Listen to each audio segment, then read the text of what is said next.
a part of the human condition that's less than ideal, that people get wrapped up in and can be stuck in. Do I have a solution? No, not really, but not entirely. But I do see that it's insanity to me. So my thing is to always, that's why I teach self-awareness. You know, if someone who has this control issue would take a moment to become self-aware and take a look at what's going on within them and look around at their impact on the world and be like, oh my gosh, I have all this power. What could I do with it that would change the world? It would be a totally different world, right? But that's a whole different level of insight that unfortunately majority of people don't. But you know, that's what I'd like to do if they look at their values and be like, we actually have more in common than we think, and our values are more common. It's just unfortunately there's a select group of people in this world that are not using it for good, where we're fortunate. I'm sitting around amazing people here that have the same sort of values that I do, where they're like, how do we change the world and make it a better place? There are people that aren't doing that. They don't have any self-awareness. They're lacking empathy. They're lacking, you know, all of these things that would, conscious thinking that would have that. Because if I had that kind of power, like the money and power, I'm like, oh my gosh, make me like president and whatever. It'd be a whole different world, but it would be nice to see. So I do think that is the problem, is they lack, they have a lot of control, but lack awareness.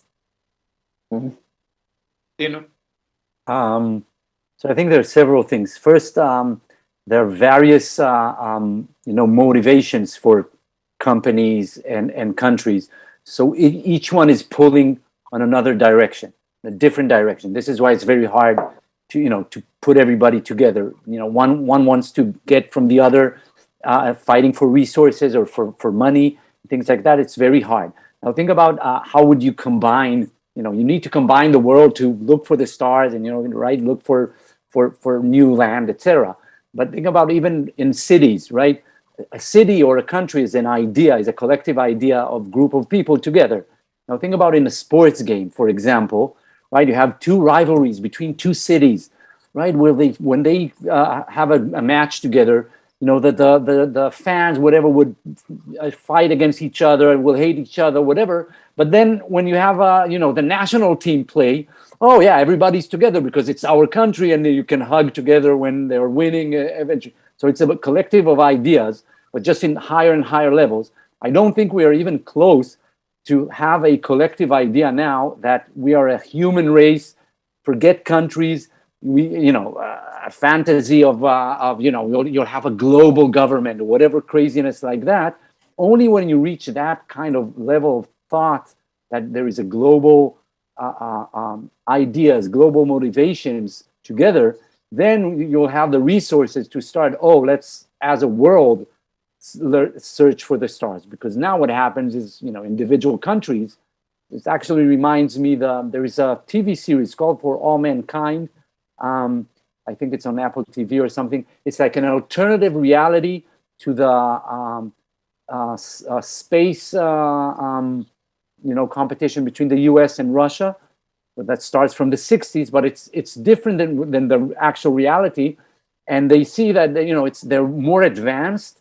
Both of them have already space homes on the moon, but they're fighting on the moon for land against one against each other for resources, etc. It's like the same thing that we do on Earth, they do on the moon, but it's still because there are two different countries with not one goal.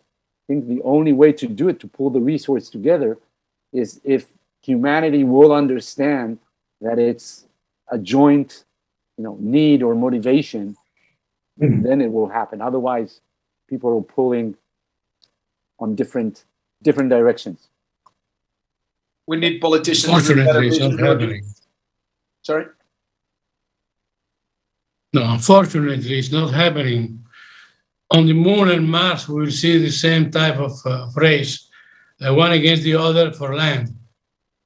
Put the flag, and this is mine. Unfortunately, it may end up like the division of America, the division of Africa between the colonial powers. But anyway, that's another type of talk. Yeah, and it's not that it's even. Let's say we conquer the moon or Mars. What probably will happen, it will be the same as on Earth. It's not like Unless we all Yeah. combine and unite, yeah. Yeah, it's not like people on Mars will be everybody huggy and everybody will love each other. Probably not, sadly. But